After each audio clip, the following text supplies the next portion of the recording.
Well, hello there. This is Philemon, and I'm going to be trying to move forward with the series. Just got finished playing Darksiders 1, and figured, why the heck not? Let's do some Darksiders 2. I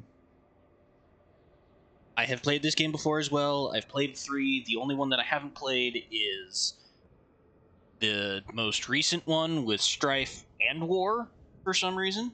I can't explain it. It didn't strike me as interesting at the time, but if I get that far, I think I might as well try that one too, see if it's actually enjoyable. I have had a little bit of a sound issue, because I've started the beginning of this and I've noticed that the cutscene sound is really loud, whereas a lot of the other dialogue is fairly normal, and as far as I know, I can't adjust the cutscene sound independently of other dialogue and movement and such, so I'm sorry for that, and I will probably just have to be quiet during the pre-animated cutscenes. So let's see what this is all about. And of course, because I've played this before, I'm going for Dethinitive, which I find is a fun pun. Alright, here we go. There can be no life without order. Good, evil, darkness, light. There must be balance in the universe. Yeah. Turret Council, balance. We've seen this song and dance before. To preserve the very fabric of existence. But the balance has been broken. Even now, Earth smolders in ruin, fallen to the demon lords, and the Destroyer carves a new kingdom amongst his mighty chosen. Some say the Horsemen War triggered the apocalypse. No, that was definitely one of the angels who decided that, yeah, heaven will never be more ready than now to take on the demon forces, even though the demon forces absolutely kicked their butts.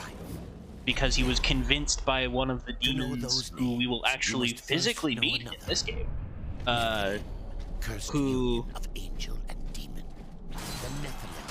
I would say the term is gave birth to the race of Nephilim who we're just talking about now, but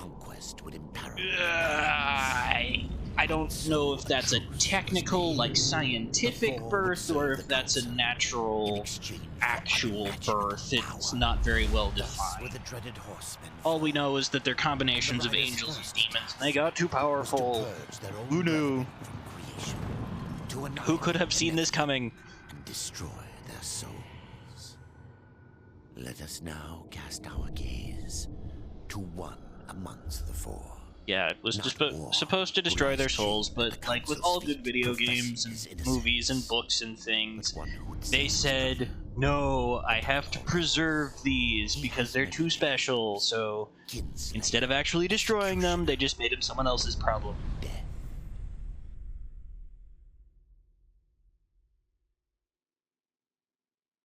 I don't think at any point I ever claimed that I played these games for the story.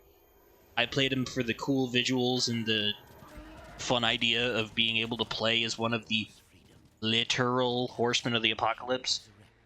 Also, I made a mistake and lowered the dialogue volume, hoping that it would not affect cutscenes like this, but apparently it does, so I will be fixing that as soon as we get in the game. Until then, enjoy the subtitles. They should be quick. And so Death rode from the forth into the Icy Vale in order to find some answers about what the heck happened to his brother and how can he fix it and make it so as if it never was. Even though approximately 95 years, maybe more, from this point, we know that he wasn't fully successful in his mission? No, we do find out there was some success that was had, because I'm remembering that Darksiders 3 is, in fact, a true sequel to this game. I think it is. Because, yes, we'll kind of get into that with the story. But yes, there is something to be done here that can, quote-unquote, restore the balance, although how well it does that is very much up for debate. Again, played this game for the awesome visuals. Look at that. That's so cool. Also, death is awesome, and you get to think they make a very big point of saying, hey, you get your horse from the beginning in this game. You don't have to wait around for about half of the runtime in order to get it. Now, this is the other bit of cool change that they made for death. I'm going to do something, and if you played the first game, this is as many times as I can jump. I do not have a double jump. I don't even remember if I'm going to get a glide at any point. Death is actually still more mobile than War was without his double jump or any of his other traversal tools. Now here's another interesting thing that makes a huge gameplay difference in this as compared to the first one. Notice that, 1, this guy has a health bar. 2, when he got to a certain weakness, a little button didn't appear above his head that says now you can do full or more damage to him. 3, notice that they're dropping gold, and what is this? A secondary weapon that just appeared out of nowhere?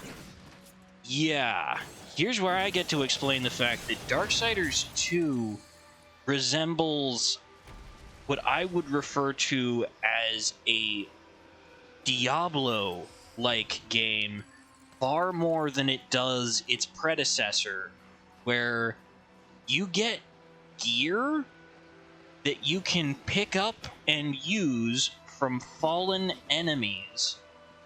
So that's armor and weapons that you collect along your journey that can change up your playstyle as you're going while still running off of a consistent number of moves. So, and as we've just seen here, you've got the Prince of Persia wall dash. This game is some kind of weird amalgamation of a Metroidvania, a hack and slash, and an whatever you qualify the aforementioned Diablo game. A looter. It's a loot game. Albeit there are certain pieces of loot that I will attempt to find that I think are just objectively better. This game's equivalent of the Apocalypse armor set, and I think there's one super weapon that you can, or there's many secondary weapons that you can acquire that have cool extra properties. Like, I know there's a pair of fast attacking gauntlets that also heal you that could be super useful later on. But here's where we get to see another interesting facet of this game, where you get health potions, which is kind of one of the things that we had in Darksiders 1, which I would never pay for, because souls are way too precious in that game if you want to make any use out of, or like get to the end of any of the crafting trees, I guess I would call it, the power-ups, where you got to buy the power-ups from Volgrim. You would never be able to pay for those. Also notice that I've got the delay combo to start. I can do this. Here's my secondary weapon that I just pulled up. And they increased the number of combos that you can do just starting a massive amount. I'm sure that was one of the things that players were like, oh man, I do the one combo over and over and over again. Yeah, look at this. amount of traversal options that you have in this game is insane. It's awesome. I love it. It can get a little confusing at times just because, you know, you want things to work, you know, get to certain locations easier. But another big thing to highlight, well, I'll get to that when I get to it. Anyway, this is some kind of weird mashup of so many different games and genres that seem to work pretty darn well together. And I guess you could, for certain parts of it, you could definitely make the argument that this is God of War adjacent, where sometimes it does feel like you're on a set path and you can't really get off the path, but there's still plenty of exploration elements, and it is still a truly open world in that regard, where once you get to any location in the game, you can choose to return to those points in the game. So I guess God of War is a bad comparison in that regard. I think the last thing to mention about gameplay for at least this point is just over my health bar, you can see that there's a little gray line, and that one corresponds to the amount of experience that Death has as opposed to any of his items, because those will be switching out constantly as we're going through. This is one of those games, I'm sure that you've noticed by now, looking at this, oh, I know that this hammer is no good for me because it clearly has less damage overall than the one that I'm using. And that they make that very easy to see and clear at all points, which is nice. I think that's basically become a staple of the looter genre, is some inclusion of that.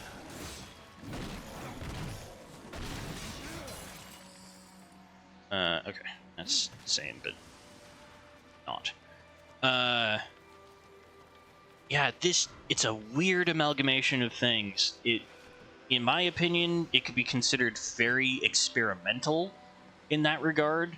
It certainly highlights a lot of some of the hidden things from the first game that I was talking about, where certain boss fights are absolutely damage-based, and now they make it much more clear because, look, I've got a health bar and damage numbers that pop out. I can do critical hits with my attacks. Like, all of these things that were absolutely not present in the first game, but they said, yeah, why not? Let's make this part of the fun, is getting to find items, and maybe you'll get things that are better. I would also like to mention that we haven't seen it yet. Well, something else I can say first is, look, we even have our final form. Can't use it all the time, but Death certainly has access to his final form right now. But dang it, I was on a streak saying, what was I having to say about combat fighting and things? Experimental. Darn it, I lost my train of thought. Doesn't necessarily make it a bad game by any stretch of the imagination. It's just different in so many ways.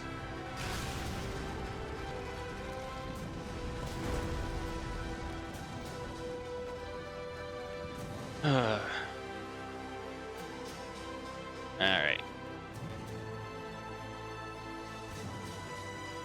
Something that I think they got very right is the fluidity that they put into the movement for climbing and things like that. Like, I didn't necessarily have to do an input there, but seeing that happen just feels good. Also, I've noticed that sometimes the hanging to walls can be a bit janky. got to be very careful about your camera angles and things. And I don't know if that's just because it's part of the PC port or what.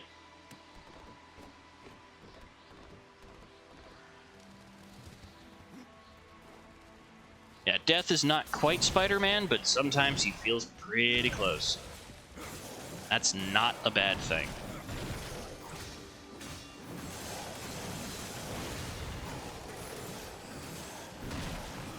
Oh, and there was some very clear iframes I just had. Fighting that guy. I picked up gloves now, and you can see them appear on my character.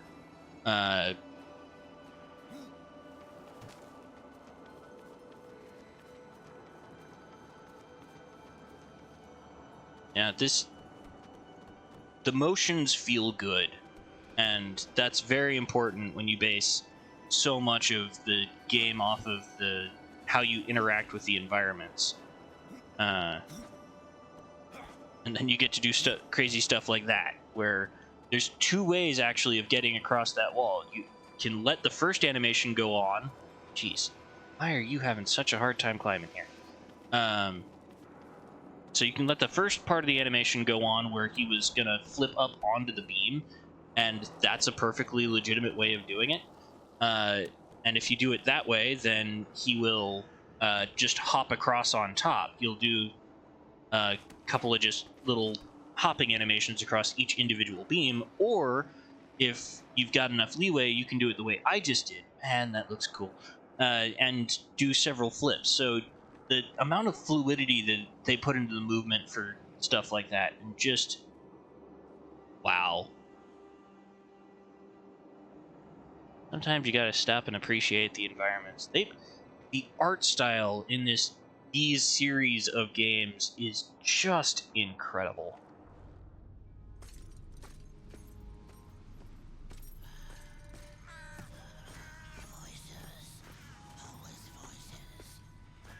Yeah. Keeper of secrets, I need your help. I helped you once before, Horseman. Look at me now. How I cursed that day. How I curse you. I mean, you got your monkey's paw. Here to put you out of your misery. Not yet. I know why you've come. Well, actually, that statement is about to prove entirely false. I'm going to kill him. Rather brutally, too. Why should I care about your brother's fate? Because you know the truth. Your secrets can save him. And how did this guy become so knowledgeable of secrets?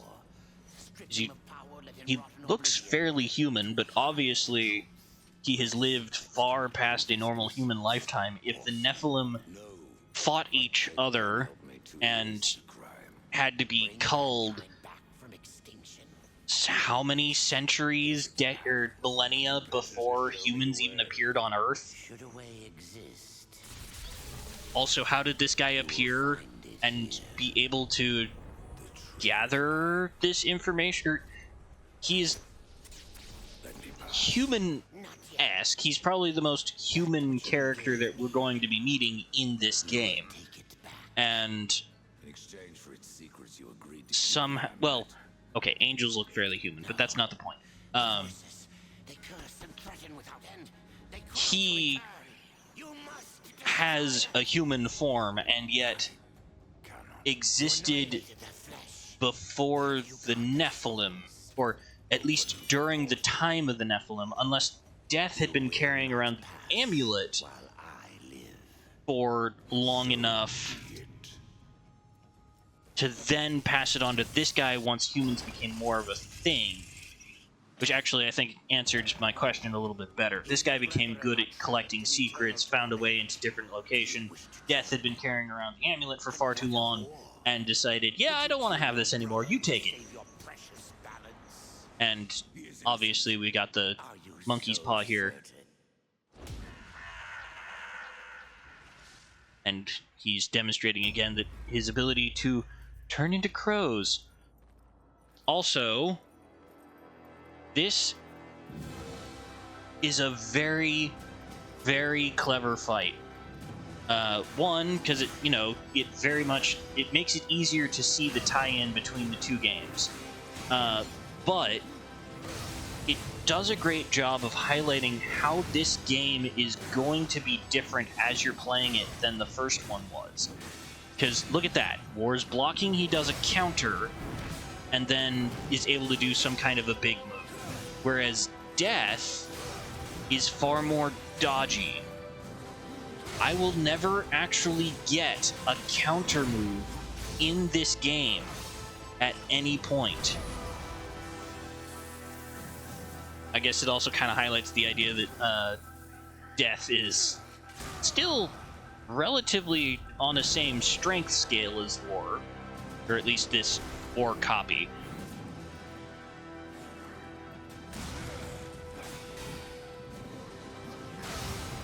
But it does such a good job of explaining to the player without really needing words the idea that you're not playing the same Darksiders, and how you're going to fight things is just different.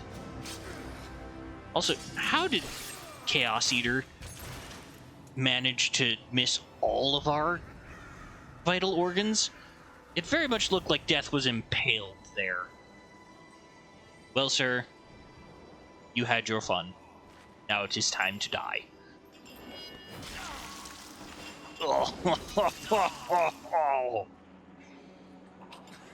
And then he tries to pull himself off.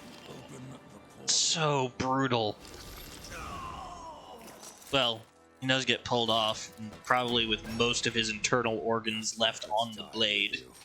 Not that they can show that with their animation style, but, more than likely what should have happened there.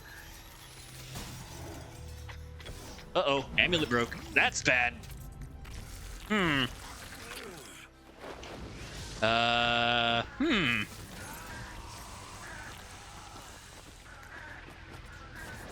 Uh-oh. Why did killing him release the eternal vortex energies? That can't be good. The uncountable worlds of our universe swirl in an endless abyss. Lord! Many worlds ravaged by time or conflict are swallowed by the abyss, returned to the nothingness from which they were formed. But others linger for eternity, on the brink of annihilation, that creation might be balanced with destruction. And in the final moment of battle, Death was banished to one such world, in the autumn of its life, yet not far from the edge of darkness. Had Death been Yeah, the sound balancing in this game is not great. I don't know how much you were able to hear of it, but the game is actually narrated by the Crowfather, and we get those fun little interludes. Still horsemen who are wounded. Don't touch me. Yeah, Your arrival and I will stay this way for eternity, as far as I know. troubles me greatly. Old one, there's more trouble ahead if you don't start making sense. Where is the tree of life? Life. Right behind him, This world on the horizon, is dying. not that far away. Choking on chaos and corruption. We can do little to stop. Also, we get the fun Zelda narration stuff where some of the most important bits of dialogue that you have to look out for are highlighted so that you know Your chaos the important parts of the conversation are. Yay, more fighting. Concern you. Wow. I feel like I hit him, but it really doesn't look like it. Ah.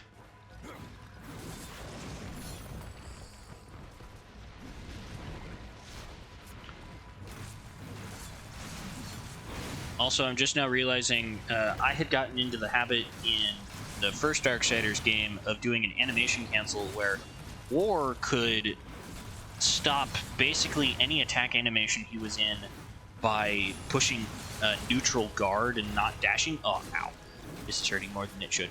But Death doesn't even have a true guard animation. He only has the dash. If you do neutral R, or neutral right bumper in this case, ow. Thank you. Ow. Would you stop it?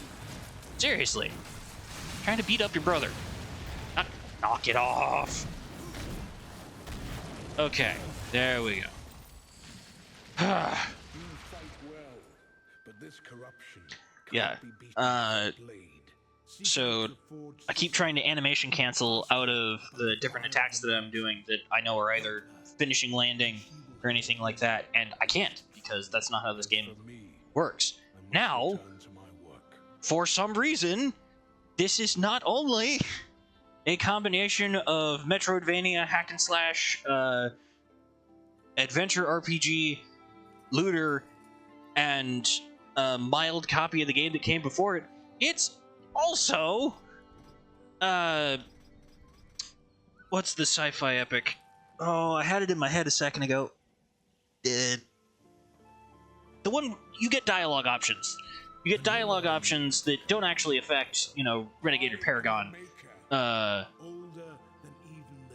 a second I thought that it activated the name in my head. But,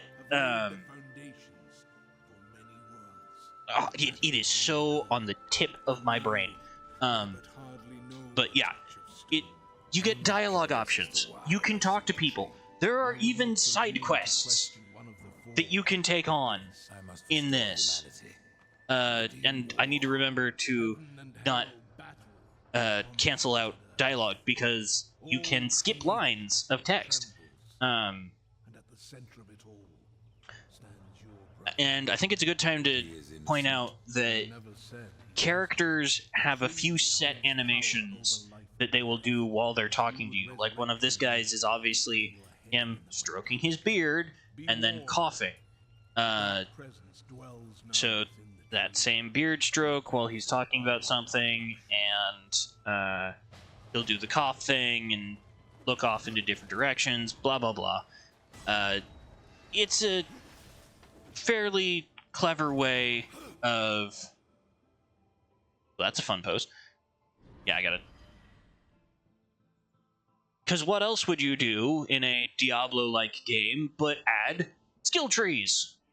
Where you can pick things to upgrade and have at your disposal. And you've got the two basic styles. There's a pseudo-summoner style that you can go through, where this has got the... This is what I would refer to more as the defensive skill tree that you have access to, and you can call it a murder of ravens. And then we've got the offensive skill tree on the left-hand side. Heals for 10% damage done is good. Also note that I think there is a max level in this game, and I believe that max level is 30. So you have a limited number of skill points that you have access to. I believe that there's a couple of extra quests that will award you skill points beyond just leveling. So you can get a little bit further down the trees, but your choices are limited here. You cannot max out everything in every tree, which is another huge departure from the previous game. Like I said before, this game feels so experimental in a lot of the best ways, if I'm being honest. To go offensive or defensive, really don't get a whole lot of utility out of these guys other than they're sponges.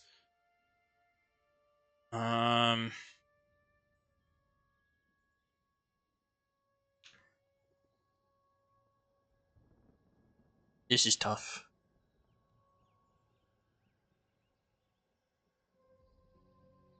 And you have capstone skills at level 20. Like, you can see that as you get deeper into your levels, you can unlock new things as you level up. It's crazy. It's absolutely crazy that all of this exists. Oh, let's go offensive. It's pretty good. Alright, and you gotta... So then you can assign the buttons through here, and you get your skills on one side. Or I think it's offensive skills, the defensive skills are on the right-hand side, and then your different tools are on the bottom. And they made it a lot easier to access than in the other game where you had to go through that whole menu system in order to get to it. Also, if you'll notice that there is a 3-dash fast travel mode, or as I'm dashing, you can see that you do two kind of similar quick-acting dashes, and then if you try and use it as a continuous thing, whoa, got teleported a little bit, then all of a sudden it goes into a much larger animation, so that you have a harder time stringing together a whole bunch of dashes in order to use it as a fast travel method, unlike in the previous game. But the 2 dashes that you can do before that string together much more fluidly than they did before. So as long as you can get to the point where death is standing up, and maybe just a quarter second after, you can put them together and very clearly go faster than just with that. Whereas with War, it was a hard sell to say that the ending animation into startup of walking, or startup of a second dash, was faster than just normal walking, whereas this one, it is very clear that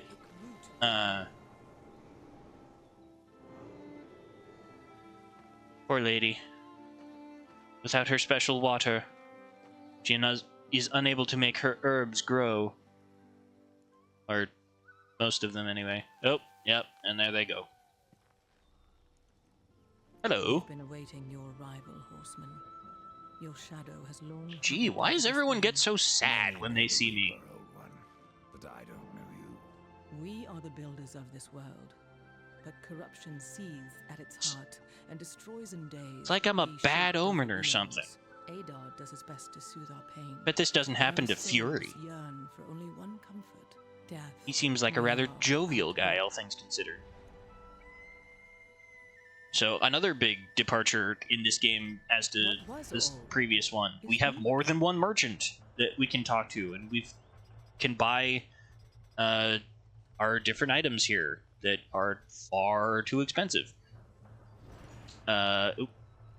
You have touched the darkness again and again. Then we can talk to her if we want. She's even got secondary missions for us to do. So one like yourself It's a wonder. Change a fate that displeases It's a him. wonder that That is a this long game day. operates the way that it Even does. for death himself. How is that your concern, Shaman? Only that I am So, skilled at crafting Free talisman, If you gather the proper great materials for and return early them levels of the to me, game. Drops I'll off make rather a quickly, but talisman to what do aid you want? on It's your a journey. level What do you require? 4-ish Stock side is quest more that you get blue right at the and beginning. carved in So, stone. I It don't is know. not a simple I'm not challenge. complaining. Where can I find them? Free stuff is free Somewhere stuff. in the Forge Lands. And if I have to, rarely I'll leave just sell it to her. Charleston, but that pup Because you Khan's can always sell had your it loot. stolen. He can tell you more, no doubt. Oh.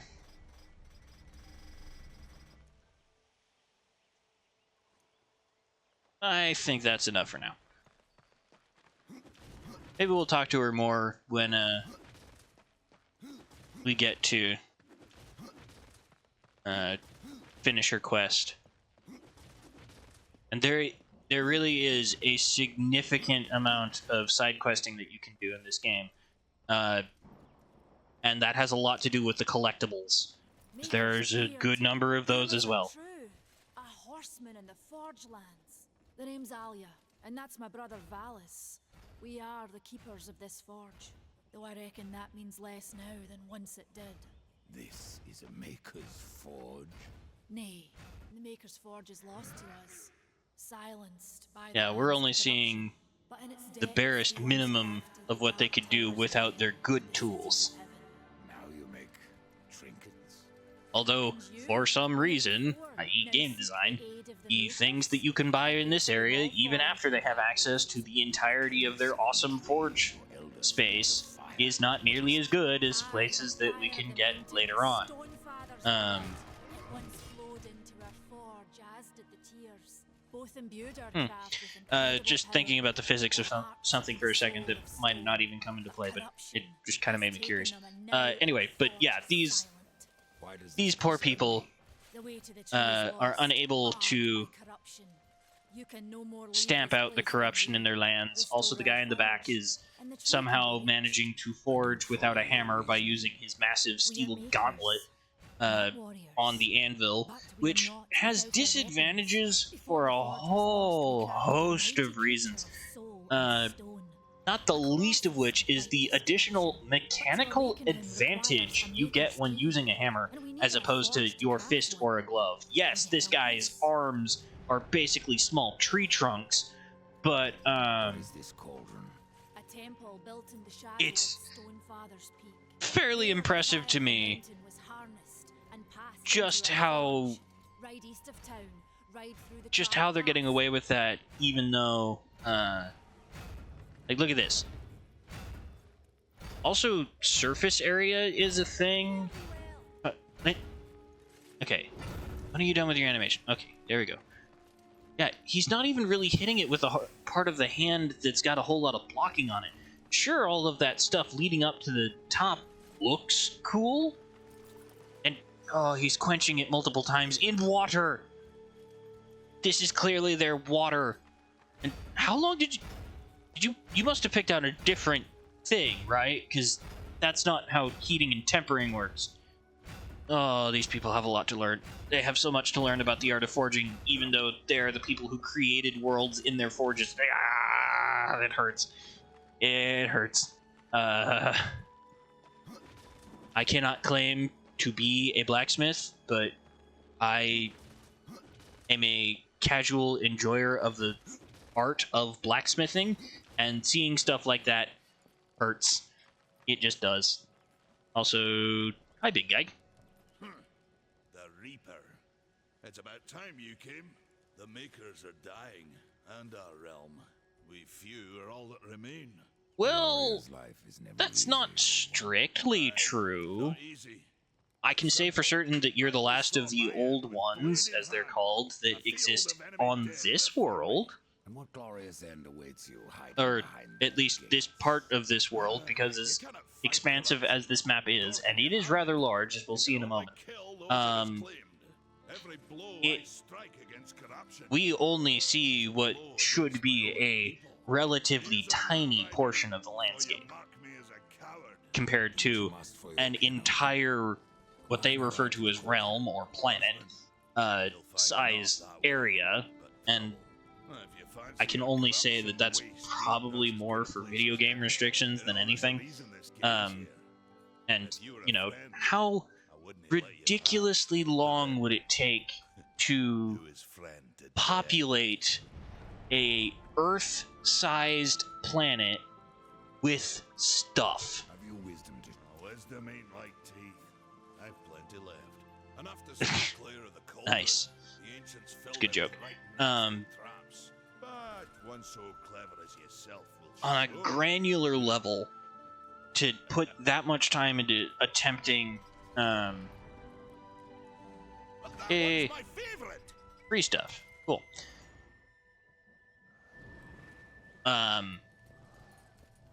To try and program something like that would just be a ludicrous challenge by today's standards without using something like AI or different coding or speed coding techniques. The only reason I bring it up is because I very much enjoyed the book. What is it? Why can't I? Why am I having such a hard time with names right now of different media? Also, collectible get. I don't know if you saw that. It was very fast. Ready Player One. There we go. Yeah, I very much like the book Ready Player One, but the idea of having basically galaxy-sized server or like space inside a video game world is absolutely nuts. Could this be the corruption that they're referring to? Seems to be a larger version of that stuff that was taking over the little guys.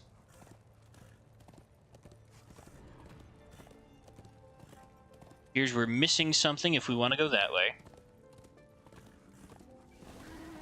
So I guess the only way to go is this way.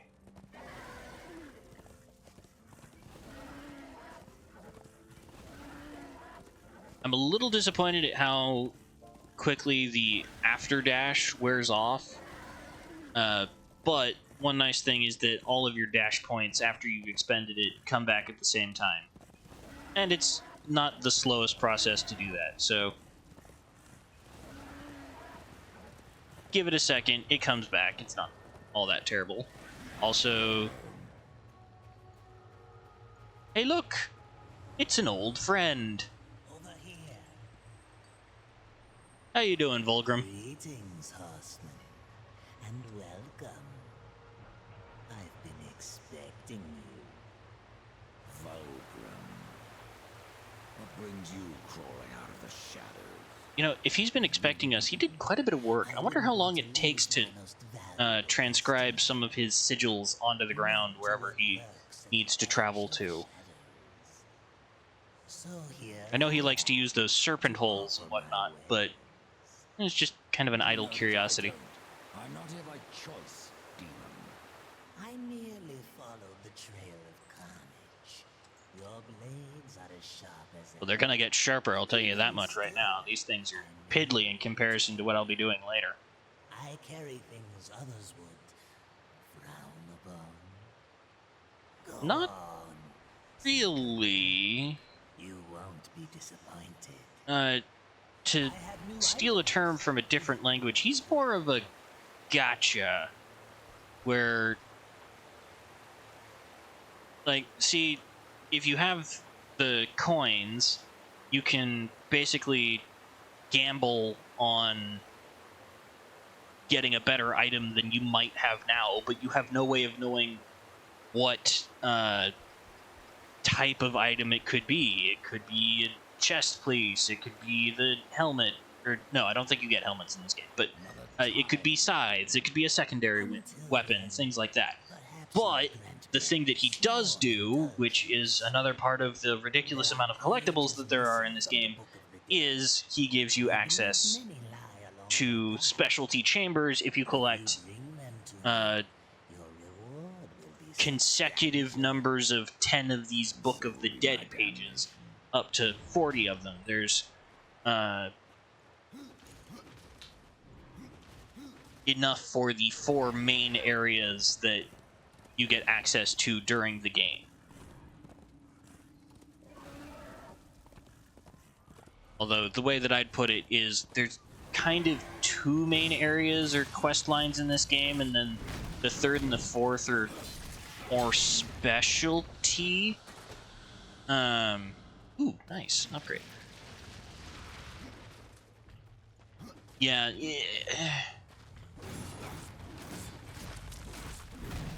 It's really one of those things where, yeah, it's great that,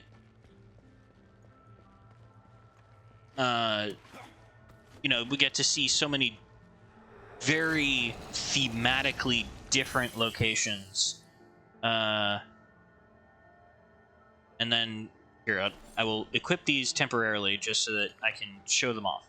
Because we've seen the slow attacking secondary weapons, but now I have a fast attacker, which has a totally different set of abilities. See? Much faster. Gonna take these off, though. Yeah, they've got the extra critical chance, but this is still, I think, overall a better weapon. So yeah, you've got shoulder armor, chest armor, gloves, boots, talismans, and then your quest items that you can equip in every slot. And like so many different developers and fantasy writers, helmets are not important pieces of equipment. Why would you ever actually need a helmet? You gotta recognize the face of the person that you're playing as, so why cover that up with a big old helmet? But yeah, that would, in a lot of ways, that would just ruin the cool factor. So instead of protecting what could be considered the most vital area of the body, we instead forego that for coolness factor. I do like how they changed up all of the different chest animations, because unlike War, who was more, I'm just gonna punch it until it does what I want, and didn't have access to his specialty crazy powerful mode right off the bat, as opposed to our buddy Death here.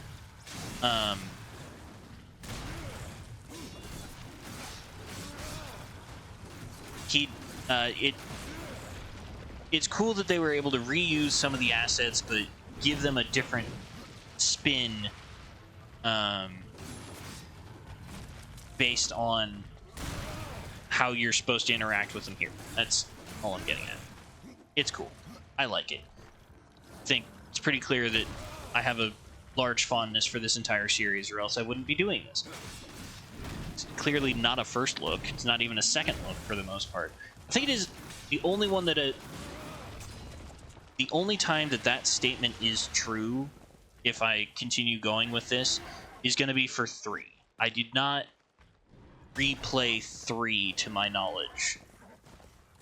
I played it. I absolutely played it the first time, but I don't think I had any reason to replay it. Also, hey look, that stone looks odd and different from its surroundings. Well, guess what? That's another form of collectible that you can get throughout playing this game. There's a lot of collectibles, and those we will be seeing everywhere, essentially.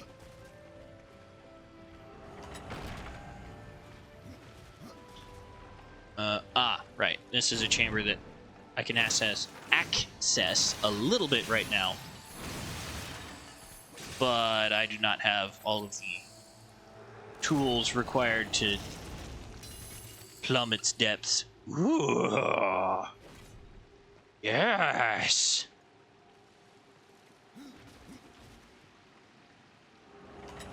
That's awesome. Hey, I can actually do that a little bit now. We can see that one of the other mechanics in this is, okay, I have this thing called a possessed weapon. Well, now I'm going to upgrade it so that it's somewhat, or I'm going to try and upgrade it. It doesn't do a whole lot. It's a way of getting rid of your old items, which is cool. Does a whole lot more damage, and... Oh, okay. The game was just trying to get me to do the thing I just did. Anyway, one of the cool things about how you do your sacrificing is you can actually give weapon properties of previous weapons to the possessed weapon, which I think can stack with the, how do I say this?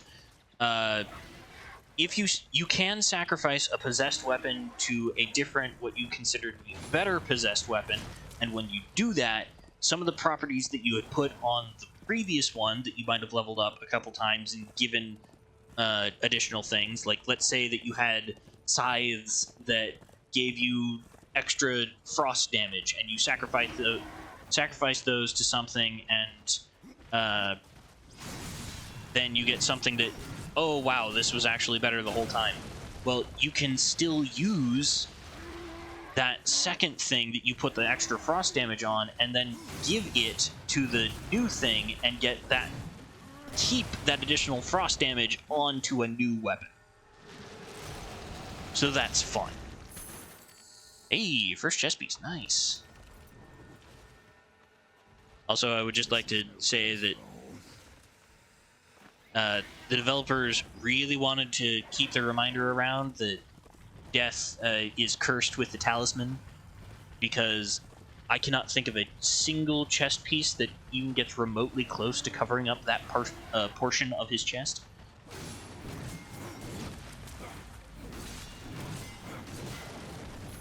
Oh, it is so nice to have the possessed weapon at this point, because that is a massive power boost over just your base kit.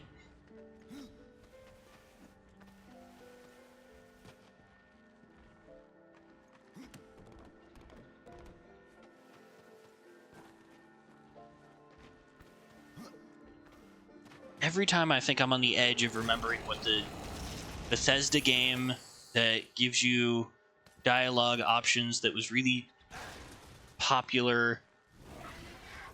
It's got 3 installments. A lot of people made some fun of the 3rd installment.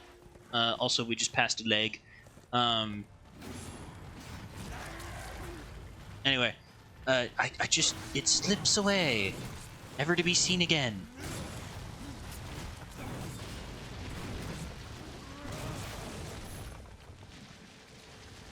But yeah, this game is such a mashup of different genres. I think it's safe to say something even like Legend of Zelda, plus Prince of Persia, plus hack and slash, your favorite hack and slash, plus Diablo, plus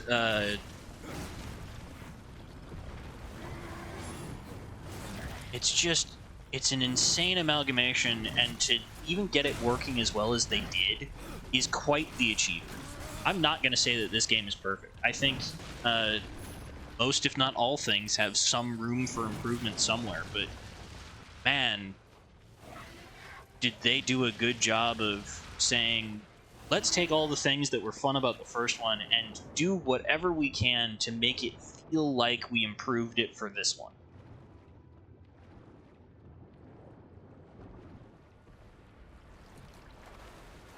Right. You need a flat surface in order to jump up. Oh! Yeah, that is one of the slightly annoying things, is that if you didn't hit the wall just right, you gotta readjust and try again. And that can make a bit of a difference in, ooh, nice.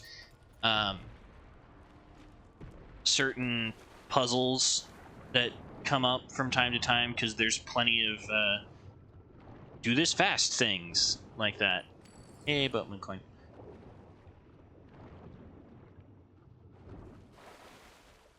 Alright.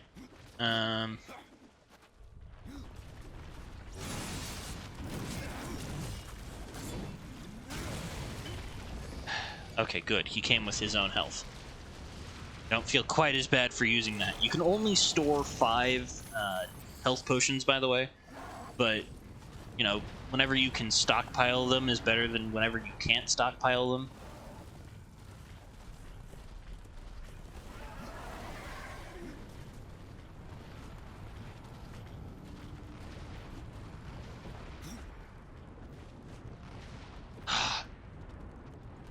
Climbing in this game is just so good.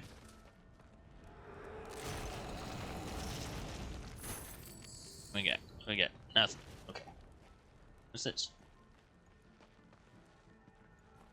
Thing that I can't access until later. Great.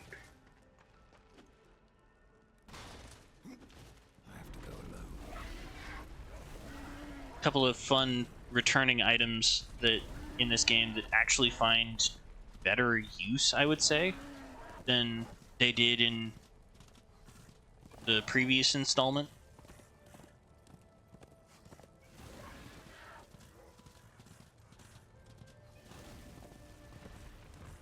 Things that and I wouldn't always say that they get used exactly for what I would think of as their intended use necessarily, but you know, sacrifices that are made in order to get things done. Yeah, absolutely want however much lifesteal I can get. This is Dethinitive difficulty, and it is not really forgiving. Oh, okay. Yeah. That was fun. That was cool.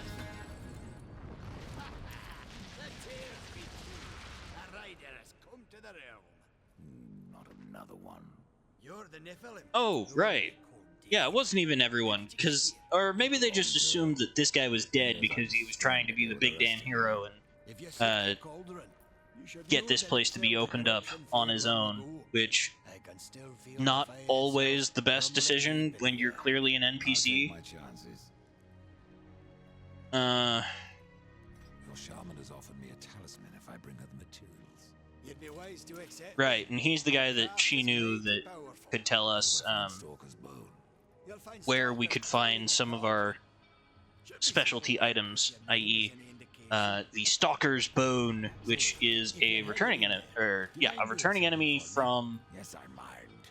Well, Aren't I doing enough already? it uses a similar attack pattern, but they got rid of the massive horns on it. It's the same build as the enemy in the previous game.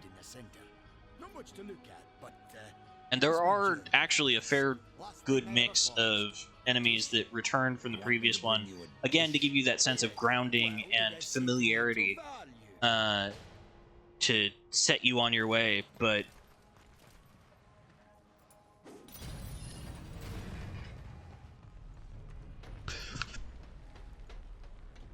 excuse me.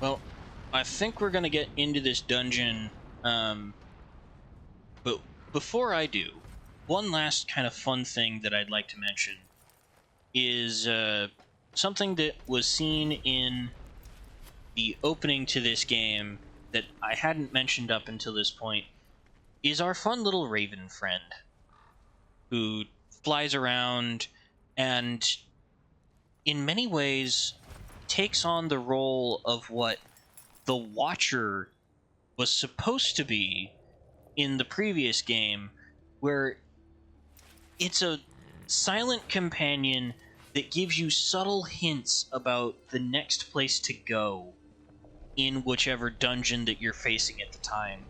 And I think that it's executed really well, because you've got your main quest marker, but once you get inside doors and things, generally it will hint at you where the next place to look is in whichever dungeon that you're going to.